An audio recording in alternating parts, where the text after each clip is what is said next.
নমস্কার, আশা করি আপনারা সকলে খুব ভালো আছেন। আমরাও খুব ভালো আছি। আর এখন আমরা আছি হচ্ছে মাদ্রিদ শহরে। জানেনই আমি 6 দিনের ওর অফিসিয়াল কাজে মাদ্রিদ এসেছিলাম। তো সকালবেলাতে ওর অফিসিয়াল কাজ ছেড়ে চলে এসছে।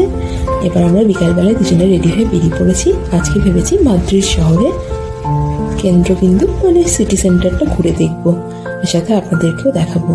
তো আমরা যেহেতু মেন শহর থেকে একটু দূরের দিকে আছি, তাই আমাদেরকে একটা ট্রেন নিয়ে যেতে হবে মাদ্রিদ শহরে।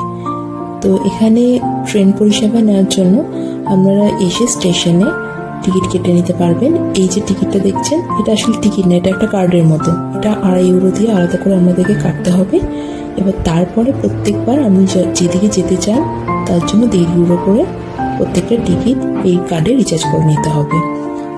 তো এখন আমরা যাচ্ছি মাদ্রিদের সেন্ট্রাল স্টেশন। এই সেই স্টেশন যার নাম মাদ্রিদ অ্যাতোচা। তো মাদ্রিদ অ্যাতোচা থেকেই স্পেনের যে কোনো জায়গায় যাওয়ার জন্য কানেক্টেড ট্রেন পেয়ে যাবেন। কারণ এখান থেকে 2 ঘন্টার মধ্যে আপনি বার্সেলোনায় চলে যেতে পারবেন ট্রেনে করে। তো এটা একদমই সেন্ট্রাল পজিশন বলা যেতে পারে। আর এই স্টেশন থেকে নেমেই হাঁটা পথে এখানে সমস্ত ঘোরা জায়গাগুলো। তাই জন্য আমরা ঠিক করেছি টুকটাক কাছে যেগুলো আছে হাঁটা পথে গিয়ে প্রথমে ঘুরে দেখি, তারপর শেষে একদম যাব স্টেডিয়ামে।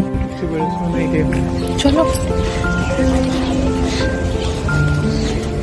এখন আমরা পৌঁছে গেছি মাদ্রিদ শহরের কেন্দ্রবিন্দুতে অবস্থিত এল রেট্রিও পার্কে। এই পার্কটি একসময় নাকি রাজাদের অধীনস্থ ছিল, কিন্তু পরে এটি গভর্নমেন্টের হাতে চলে আসে এবং এটি ইউনেস্কো এটির রক্ষণাবেক্ষণের দায়িত্ব নেয়। তো সত্যি কথা বলতে পার্কটি সত্যি অনেক বড় আর খুবই সুন্দর সাজানো গোছানো। মানুষজন এখানে বোটিং করছে। এখানে প্রচুর পরিমাণ মাছ, হাঁস ও বিভিন্ন রকম প্রাণী রয়েছে জলে, তাদেরকে খাবার দিচ্ছে বাচ্চারা। খুব ভালো লাগলো, খানিকটা টাইম ওখানে বসে আমরা কাটালাম।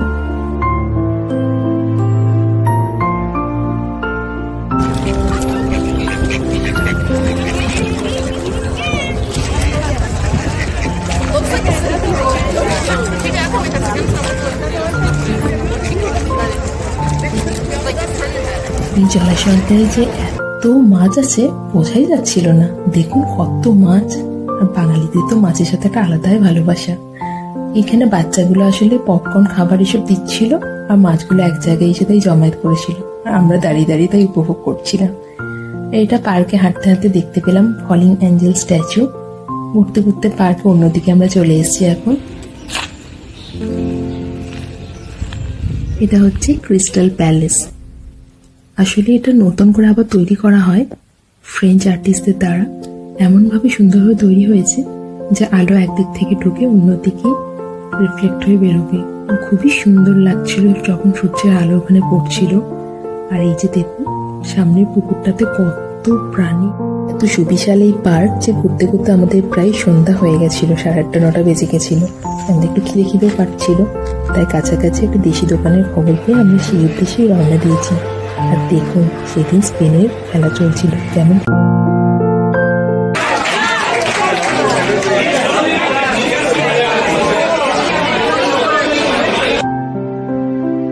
আমরা রাস্তার ধারে একটা ক্যাফেতে ঢুকে স্পেনের গোল দেওয়া একটু উপভোগ করলাম। সবাই এত এক্সাইটেড ছিল, আমাদের বেশ মজাই লাগছিল দেখে। তার মধ্যে তুমি চলে এসেছি আমাদের সেই দেশীয় দোকানে। সত্যি কথা বলতে মাদ্রিদ শহরের বুকে এত লাজবাব দেশীয় খাবার খেয়েছি যা হয়তো সচরাচর দেশের মধ্যে থেকেও কোনো রেস্টুরেন্টে পাওয়া যায় না।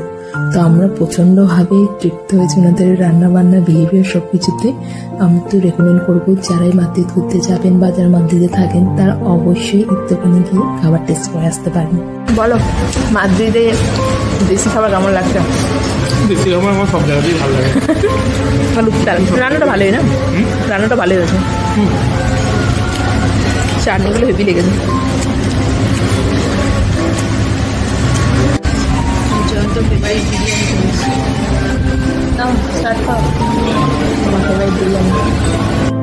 সুস্বাদু বিরিয়ানি সত্যি আমি কোনোদিন কোথাও খাইনি, আমার প্রচন্ড ভালো লেগেছে।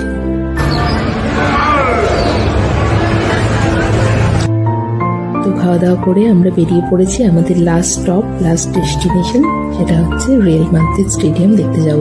তো তার জন্য বাস নিয়ে নিয়েছি। আর মাদ্রিদে বাসের সিস্টেম খুবই ভালো, আপনি যে কোনো জায়গায় বাসে করে পৌঁছে যেতে পারবেন।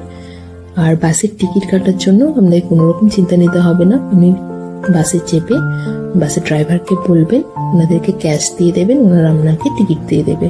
তো এই সুবিধাটা খুবই আছে দেখলাম এখানে।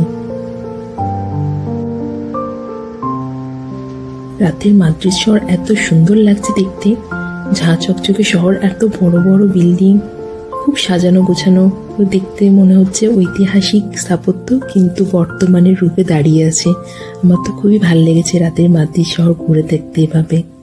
তো আমরা অলমোস্ট স্টেডিয়ামের কাছাকাছি পৌঁছে গেছি। তো স্টেডিয়ামের কাছে একটা স্টপেজে নামবো, সেখান থেকে হাঁটা পথে পৌঁছে যাবো খুব সহজেই। তুমি এখন রিয়াল মাদ্রিদ স্টেডিয়ামের বাইরে। হাউ ইজ দ্য জোস? Not very high. এখানে তো মনে হচ্ছে স্পেনে সব ঘুমিয়ে গেছে। স্টেডিয়াম বাইরে দেখাবে খেলাধুলা দেবে না। দিনের দিকে আমরা তো খুব ব্যস্ত, তাই স্টেডিয়াম এসে ঘুরে যেতে পারিনি, তাই রাতের দিকে এসছি। তাই এই সময় আমরা ভিতরে ঢুকে কিছু দেখতে পারিনি, কিন্তু আপনারা যারা চান তারা 35 ইউরো দিয়ে স্টেডিয়ামের ভিতরে ঢুকে স্টেডিয়াম ঘুরে দেখতে পারেন। মোটামুটি প্রত্যেকদিন 9টা থেকে 5টা অবধি এটা খোলা থাকে। বিল্ডিং এর চারিদিকে মনে হচ্ছিল একটু কনস্ট্রাকশন বা কাজও চলছে। যাই হোক, বাইরে থেকে খুব ভালো লাগলো যে স্টেডিয়ামের কাছে দাঁড়িয়ে ফটো তুলে ফিরে এলাম। বিশেষ করে আমরা ফুটবল প্রেমী, তো এটা একটা আলাদা রকম ইমোশন আমাদের মধ্যে কাজ করে। রিয়াল মাদ্রিদ স্টেডিয়াম যে চোখে দর্শন করতে পেরেছি, এটাই আমাদের কাছে অনেক। তো চলুন আজকে ব্লগটা এখানেই রাখছি। আমরা হোটেলের পথে এবার পা বাড়িয়েছি। সকলে ভালো থাকবেন, শুভরাত্রি। আবার নতুন একটি ব্লগ নিয়ে অন্যদিন দেখা হবে।